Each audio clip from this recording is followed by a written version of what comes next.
Takshkaduha. Your Excellency Daging Ulstein, my brother and Minister of International Development of Norway, Mr. Bad Wager, Social Director General of Norad, dear colleagues and friends. Good morning and thank you for the invitation to address you today. And thank you for Norway's support for WHO and global health in the past year and over many years. Norway has shown outstanding leadership in its commitment to multilateralism and in supporting unprecedented efforts to develop vaccines and therapeutics for COVID-19 in partnership with Gavi and CEPI. I would especially like to thank Prime Minister Solberg for their leadership in chairing the Facilitation Council of the Access to COVID-19 Tools Accelerator, together with South Africa. And of course, I would like to thank also my brother Daginge for his leadership. 1 year ago today, 2,000 cases of the disease we now call COVID-19 had been reported to WHO, with just 29 cases outside China. This week, we expect to reach 100 million reported cases. More than 2.1 million people have lost their lives. The past year has been one of great suffering and loss, but it has also been one of incredible innovation, harnessing the power of science to develop tools to fight this new virus in record time. We now have new rapid tests that provide results in less than 30 minutes, which are being rolled out soon. We have identified dexamethasone to treat severe disease, which is being stockpiled for use in low and lower middle income countries. And we have safe and highly effective COVID-19 vaccines, one with emergency use listing by WHO and two authorized for emergency use by stringent regulatory authorities. WHO is working to expedite the regulatory review of several other vaccines for emergency listing. But we are now at a tipping point. The coming weeks and months will determine whether the commitments made by Norway and many other countries will bring about the results that we have committed to and that we need. For the past 9 months, the ACT Accelerator and the COVAX vaccines pillar have been laying the groundwork for the equitable distribution and deployment of vaccines. I want to thank our partners Gavi and CEPI for their exceptional work in bringing us to this point. Gavi has an incredible track record of making life-saving vaccines available in low-income countries, and CEPI is working to address the need for vaccines for emerging diseases. And I also thank you, Norad, for your support for the health systems connector pillar of the ACT Accelerator. Developing vaccines gets the headlines, but it is vaccination that saves lives. Your support for the systems that will deliver these life-saving tools is vital and under-recognized contribution. But I would like to point out how important Norad's contribution is. Takshkaduha. Multilateral efforts like this, which Norway has championed, have proven that working together leads to advances that are not otherwise possible. Together, we have overcome scientific barriers, legal barriers, logistical barriers, and regulatory barriers. We have secured 2 billion doses from 5 producers with options on more than 1 billion more doses, and we aim to start deliveries in February.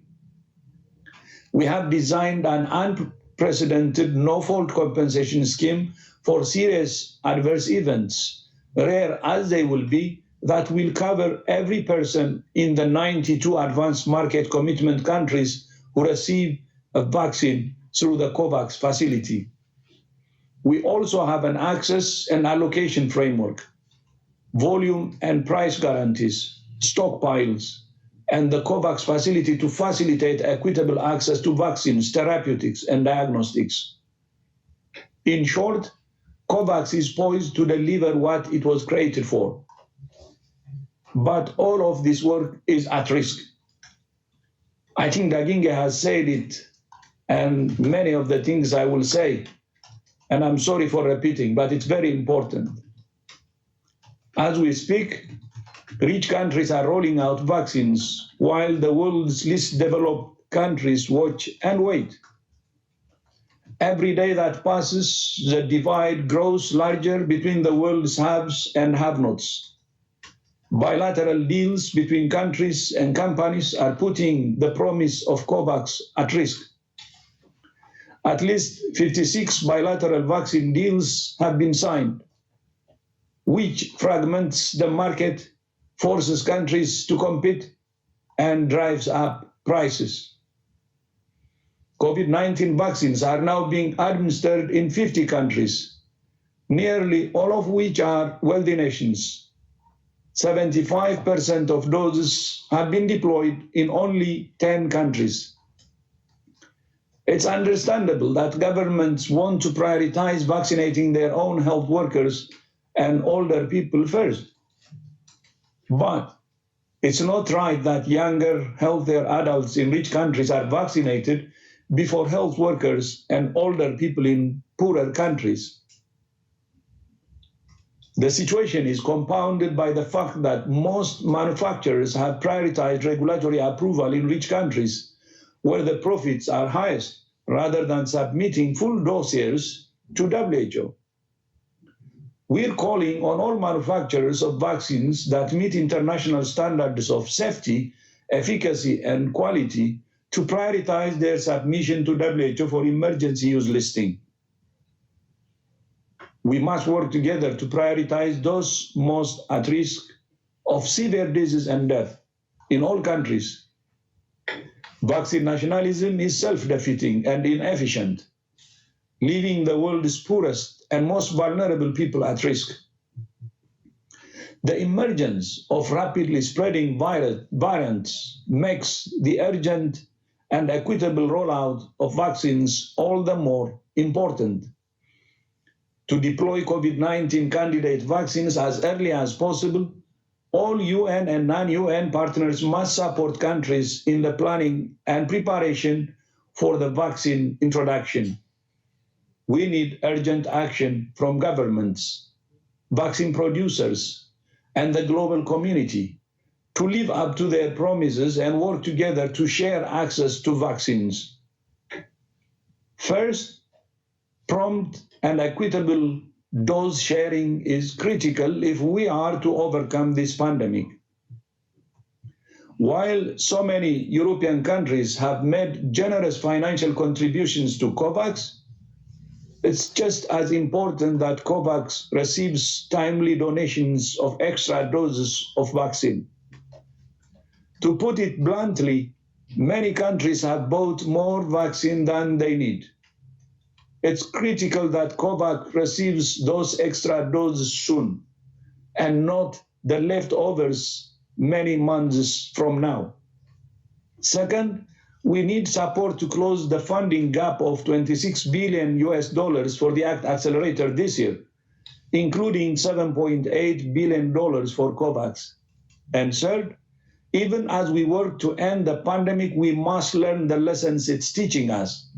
All countries must invest in strengthening preparedness, especially primary health care, which is the eyes and ears of every health system and the foundation of universal health coverage. Primary health care is also essential for the prevention, early detection, and management of non-communicable diseases. I thank Norad for your leadership of the Better Health, Better Lives development strategy to reduce premature deaths from NCDs in low-income countries. Norway's partnership will continue to be crucial in building the health systems of the future that deliver the services people need when they need them, and that can prevent, detect, and respond rapidly to outbreaks. 2021 could be a year with renewed hope that we can overcome the acute phase of the pandemic. If we act now, and act together, can we make that hope a reality? We cannot succeed as countries acting alone. Global solidarity is the only way forward. I thank you. Tak shkaduha again.